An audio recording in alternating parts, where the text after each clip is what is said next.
Here, this is my heart bleeds first of all for this dude.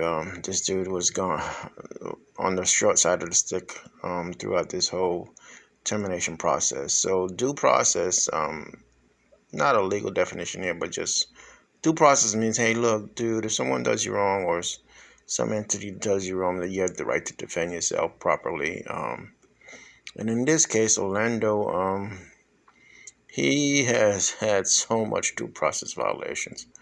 So what you have this here is you have to look at county policies on the hearings and pre-conferences. And it looks like their policy on, for example, I get in trouble at work. So you go ahead and start the process to go ahead and write me up. Okay, that's fine, whatever.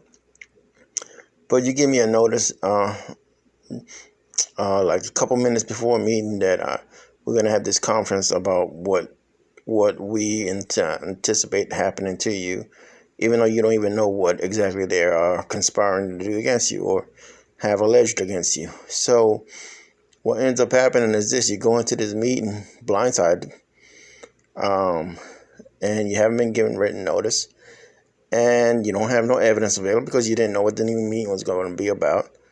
And so that's the first level of due process denial. Really, if you're going to go ahead and move towards dismissal, you need to let the person know, hey, look, you can put them on suspension or whatever first, something immediate to ensure safety, whatever you need to do. But then give the guy or person a notice saying, hey, look, on such and such date, we're going to have a meeting to discuss this disciplinary action, and give them a copy of the disciplinary action first. And so the person has the ability to see what the contents of the disciplinary action and what the bases are and try to understand what's going on, and then start preparing for a pre-conference. Let him ask for evidence that he needs, and you respond before any meeting by giving him whatever evidence he needs to go ahead and defend himself. Then you got the next level of so this guy goes into a meeting and he's able to defend himself, especially if the allegations are false, as is what happened in this case, or in dispute. Facts are in dispute. So secondly, what you end up happening is this: once you get past the pre-conference, whatever, in the pre-conference, you need to go ahead and make sure the employee has all the evidence that he needs to defend himself, if he has evidence or believes it exists.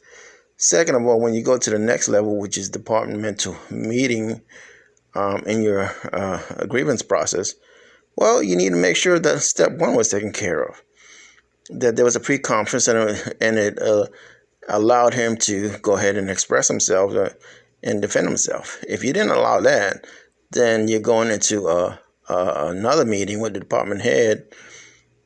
He may have forgotten during the first meeting the way it transpired of something or whatever, and need to make additional requests for additional information, or may feel like because let's say someone lying, he needs to have rebuttal stuff, so which wasn't present, because you don't know when you're going into meetings what people will say or do, and especially if they were intimidated, whatever. So if you have a departmental meeting, you really have to make sure that he had the first step transpired and was taken care of right, and that he had everything he needed, or that person had everything they needed for the pre-conference. Then you go into the departmental meeting, and if the employee doesn't have anything new, then that's sort of tough for him, because and he had everything he asked for, then that's tough.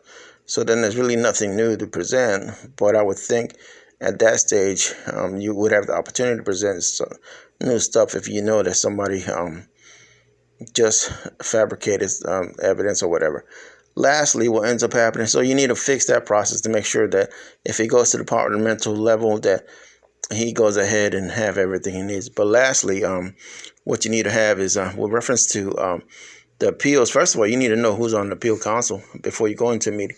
Second of all, what you need to do is make sure that the employee can compel witnesses, which current policy just falls short in all the stuff that I just discussed.